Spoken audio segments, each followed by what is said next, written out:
నమస్తే శ్రీధర్ గారు. నమస్తే అండి. శ్రీధర్ గారు, ఇవాళ ఒక ఇంపార్టెంట్ టాపిక్ గురించి నేను మిమ్మల్ని అడుగుదాం అనుకుంటున్నాను. ఎమోషన్స్. యాహ్! రీసెంట్‌గా నేను ఒక పర్సన్‌ని చూసాను. వాళ్ళ లైఫ్‌లో జరిగిన థింగ్ ఇది. ఆహ్, ఒక అమ్మాయి లవ్ ఫెయిల్యూర్. అంటే ఇద్దరు ఇష్టపడ్డారు అన్న ప్రాసెస్‌లో జరుగుతుందది. కాకపోతే ఏంటంటే ఎప్పుడైతే మ్యారేజ్ ప్రపోజల్ జరిగిందో ఇమ్మీడియేట్‌గా అక్కడ ఏం జరిగిందంటే అటు నుంచి రిజెక్షన్ వచ్చింది. హుహు. ఒక సైడ్ పర్సన్ బానే ఉన్నారు. ఒక సైడ్ పర్సన్ ఏంటంటే కంప్లీట్‌గా డిప్రెషన్‌లోకెళ్ళిపోయారు. ఒక లవ్ ఫెయిల్యూర్‌లోకి వెళ్తే హ్యూమన్ రిలేషన్స్ అనేవి ఇంతగా దెబ్బతిని డిప్రెషన్స్‌లోకి వెళ్ళిపోయి వాళ్ళ కెరియర్స్‌ని వాళ్ళు పాడు చేసుకునే అంత జరగాలంటారా? అది ఎంతవరకు కరెక్ట్? యాహ్! మెయిన్ జరిగేదేంటంటే మీరన్నట్లుగా లవ్ ఫెయిల్యూర్స్‌లో డిఫరెంట్ ఇద్దరు పర్సన్స్‌కి సంబంధించి కామన్ ఎమోషన్స్ ఉన్నంత కాలం హ్మ్. వాళ్ళిద్దరూ కూడా ఎంజాయ్ చేస్తారు. హ్మ్. ప్రేమ అనేది ఇద్దరు కూడా ఒకళ్ళ పట్ల ఒకళ్ళు దగ్గరగా ఉన్నారు, టైమ్ స్పెండ్ చేయగలుగుతున్నారు, కలిసి సినిమాలకెళ్ళగలుగుతున్నారు, లేదా కలిసి చాటింగ్ చేయగలుగుతున్నారు, ఫోన్‌లో మాట్లాడుకోగలుగుతున్నారు. ఇలా కామన్ ఎమోషన్ ఉన్నంతసేపు హ్మ్. ఒకటే ఎనర్జీ కాబట్టి, ఒకటే టైప్ ఆఫ్ మేము కనెక్టెడ్‌గా ఉన్నామనే భావన ఉంటుంది కాబట్టి ఇద్దరికి ఒకళ్ళకొకళ్ళకి ప్రేమ పెరిగిపోతూ ఉంటుంది. ఓకే. ఎప్పుడైతే కామన్ ఎమోషన్ నుంచి సెపరేట్ అవుతారో, హ్మ్. అంటే ఒకటి ఇందాక మీరు చెప్పినట్లుగా ఏదో సంథింగు రిజెక్షన్ వచ్చింది. హ్మ్. సో, పరిస్థితి వర్కౌట్ అయ్యేలాగా లేదు. ఇలాంటప్పుడు ఏమవుతుంది, ఇప్పుడు కామన్ ఎలిమెంట్ తగ్గించి ఇద్దరు వాళ్ళ యొక్క జీవితంలో అబ్బాయి, అమ్మాయి వాళ్ళు పెరిగొచ్చిన పరిస్థితులను బట్టి, వాళ్ళ మెచ్యూరిటీని బట్టి, వాళ్ళ ఎమోషనల్ బ్యాలెన్స్‌ని బట్టేసి ఒక్కొక్కళ్ళు ఒక్కోలాగా థింక్ చేస్తారు. హ్మ్. సో, సహజంగా హ్యూమన్ సైకీలో అంటే ఈ హ్యూమన్ టెండెన్సీలో అబ్బాయిలకొచ్చేటప్పటికి they are more into the career oriented. Okay. వాళ్ళెప్పుడు గూడా కెరీరు, నా లైఫు నేను ఇంకాస్త ఎందుకంటే గనక మీరు చూడండి తాత ముత్తాతల దగ్గర నుంచి ఎన్నో తరాల దగ్గర నుంచి హ్మ్. అబ్బాయి సంపాదించాలి, అబ్బాయి కుటుంబాన్ని చూసుకోవాలి, అతని బాధ్యత, కుటుంబం ఎప్పుడు కూడా ఆర్థికంగా కానీ సామాజికంగా ఎక్కడ నష్టపోకుండా అబ్బాయి చూసుకోవాలి అనేది తాత ముత్తాతల దగ్గర నుంచి అందరికీ నూరిపోయబడి ఉంది. సో పిల్లలుగా పుట్టినప్పుడే చిన్న పిల్లలను కూడా తీసుకుని 1 or 2 ఇయర్స్ ఉన్న పిల్లల్లో కూడా తెలియకుండా అది ఇంటర్నల్గా ఉంటుంది వాళ్ళ మైండ్లో, కానీ పెరిగి పెద్ద అయిన తర్వాత బయటకు వస్తుంది అనుకోండి, ఏది మగ పిల్లలకి. సో అబ్బాయిలు లవ్ ఫెయిల్యూర్లో they always prefer the career. అమ్మాయిలు వచ్చేటప్పటికి వీళ్ళు ఎప్పుడు కుటుంబాన్ని, రిలేషన్‌ని కాపాడే వ్యక్తులుగా ఉంటారు. ఎప్పుడు మొదటి నుంచి కూడా ఎన్నో తరాల నుంచి కూడా హ్మ్. కుటుంబాన్ని, భర్తని అందరిని ప్రేమగాను కాపాడుకుంటూ వాళ్ళకే కన్సర్న్ చూపించేలాగా ఉంటారు. హ్మ్. సో వీళ్ళేంటి సైకలాజికల్‌గా, ఎమోషనల్‌గా వచ్చేటప్పటికి ప్రేమ పట్ల కనెక్ట్ అయ్యి ఉంటారు.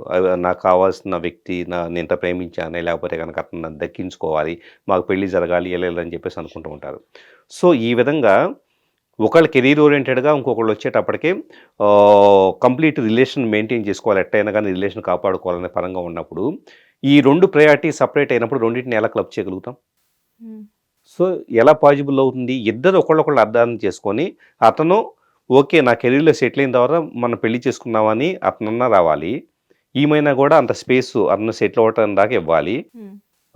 సో, ఈ కెరీరు లేకపోతే ఇయన్నీ పక్కన పెడితే థర్డ్ పార్టీస్ ఉన్నాయనుకోండి, ఎవరన్నా తల్లిదండ్రులు ఒప్పుకోవట్లేదనుకోండి, హ్మ్. సో, వాళ్ళని కన్విన్స్ చేసుకోవడానికి ఇద్దరి ఎనర్జీస్ ప్రాపర్ అండర్‌స్టాండింగ్‌కొస్తే సరిపోతుంది. ఓకే. ఇది జరగనప్పుడు ఎమోషనల్‌గా మీరన్నట్లు డిప్రెస్ అవ్వటం గానీ, హ్మ్. రకరకాలుగా జరుగుతాయి. యెస్. ఆ డిప్రెషన్ నుంచి దూరంగా ఉండాలి అంటే ఏం చేయాలి సార్? ఇప్పుడు ప్రాక్టికల్‌గా చూస్తే, ఆ అబ్బాయి వచ్చే అవకాశం ఉందా అనుకుందాం. హ్మ్. ఆ అమ్మాయి విషయంలో ఫస్ట్ ఆలోచిద్దాం. అబ్బాయి వచ్చే అవకాశం ఉందా అని చూస్తే గనక, హ్మ్. ఆ అబ్బాయి లైఫ్‌లోకి వచ్చే అవకాశం అనేది చాలా చాలా తక్కువ సందర్భాల్లో ఉంటే, అసలు ఆలోచించడం మానేయాలి. హ్మ్. ఎందుకంటే, ఒకటే లైఫ్‌లో 100 చాయిస్‌లు ఉంటాయి అనుకుంటే, ఎలాంటి కెరీర్ ఒకటే. నెక్స్ట్ మీరన్నట్లు తను చేయాల్సిన అన్ని రకాల యాక్టివిటీస్ అన్నీ పక్కన వెళ్ళిపోయేసేసి, తన కెరీర్ అంతా కూడా ఇబ్బందవుతూ ఉండే పరిస్థితుల్లో, తన అవకాశాలు పోగొట్టుకునే కండిషన్‌లో వీటన్నిటిలో, హ్మ్. ఇక్కడ ఒక దగ్గర లాక్ అయిపోయి ఉంటే ఏమవుతుంది, తన జీవితం మొత్తం కూడా it is influenced by the event. హ్మ్. సో, జీవితాన్ని కంట్రోల్‌లో తెచ్చుకోవాలంటే గనక ఇక్కడి నుంచి కొద్దిగా మూవ్ ఆన్ అవ్వాలి. యెస్. సో, ఇది నిజంగా మేనిఫెస్ట్ అవుతుంది. ఈ పర్టిక్యులరు అబ్బాయి నేను కొంతకాలం వెయిట్ చేస్తే, కొంతకాలం అతని కోసం తపన పడితే గనక, ఆ అబ్బాయి వచ్చేస్తాడనుకుంటే గనక, కొంత వెయిట్ చేస్తూ మిగతా కెరీర్‌ని బ్యాలెన్స్ చేసుకుంటూ వెళ్ళొచ్చు. ఓకే. బ్యాలెన్స్ చేసుకోకుండా పూర్తి ఎనర్జీని ఎక్కడ పెట్టుకున్నారంటే గనక, ఆటోమేటిక్‌గా లైఫ్ అనేది స్పాయిల్ అవుతుంది. హ్మ్. అబ్బాయి విషయంలో కూడా అంతే. అతను కెరీర్‌కి ప్రాధాన్యత ఇస్తున్నాడు అనుకుందాం. ఓకే. సో, ఇక్కడ రిలేషన్ అనేది నిజంగా అతనికి ఇంట్రెస్ట్ ఉండి, ఖచ్చితంగా ఈ అమ్మాయిని కాపాడుకోవాలనుకుంటే గనక, అతను ఏం చేయాలంటే గనక, ఒక పక్క కెరీరుని ఫోకస్ చేస్తుంది. ఈ అమ్మాయి ఎక్కడ డిస్కనెక్ట్ కాకుండా, తన యొక్క ఇంటర్నల్గా డిప్రెషన్ గురి కాకుండాను, తన ఎమోషన్స్ అన్ని డిస్టర్బ్ కాకుండాను ఎప్పటికప్పుడు సేఫ్ గార్డ్ చేయాల్సిన బాధ్యత అతనిది. ఉమ్, అక్కడ ఎందుకంటే అంత స్పెసిఫిక్గా చెప్పాల్సింది, జీవితాంతం ఒక భర్తగా కాపాడే అర్హత, బాధ్యత అతను ఫీల్ అయితే కనుక పెళ్లి కాకముందు నుంచి ఆ బాధ్యత తీసుకోవాలి. ఉమ్, అది తీసుకోవట్లేదు అనుకోండి, ఆ అబ్బాయి పూర్తిగా కెరీర్ మీద ఫోకస్ చేశాడు అనుకోండి, ఇప్పుడు బాగానే ఉంటుంది. ఎట్లయినా అరిచి గీపెట్టో గొడవ చేసేసో నువ్వు నన్ను పెళ్లి చేసుకోవాల్సిందే అని చెప్పేసి నా అబ్బాయిని ఎలా ఒకలా చేసి పెళ్లి force చేసుకున్నా, చేసి, ఉమ్, రేపు కెరీర్లో పడేసి కొట్టుకుపోయేసి నువ్వు నాకు సంబంధం లేదని చెప్పేసి అని పట్టించుకోవడం మానేసేస్తే కనుక లైఫ్ లాంగ్ సఫర్ అవ్వాలి కదా. ఉమ్, సో ఖచ్చితంగా కూడా పెళ్ళికి ముందే, పెళ్ళి అనేది ఇట్స్ అన్ ఈవెంట్ అంతే. ఉమ్. పెళ్ళికి ముందే బాధ్యత తీసుకోగలిగేలాగా ఇద్దరు ఉండాలి. అది కళ్ళారా కనపడకపోతే కనుక అక్కడతో వదిలేసేసుకొని మిగతా ప్రయారిటీస్కి వెళ్ళిపోవడం బెటర్. ఇద్దరి మధ్యలో మ్యూచువల్ అండర్స్టాండింగ్ తో పాటు లవ్ అనే ఎఫెక్షన్ కూడా ఉండాలి, 100% ఈవెన్ రెస్పాన్సిబిలిటీతో కలిపి అని చెప్పేసి అంటున్నారు మీరు. Right sir, thank you. Welcome.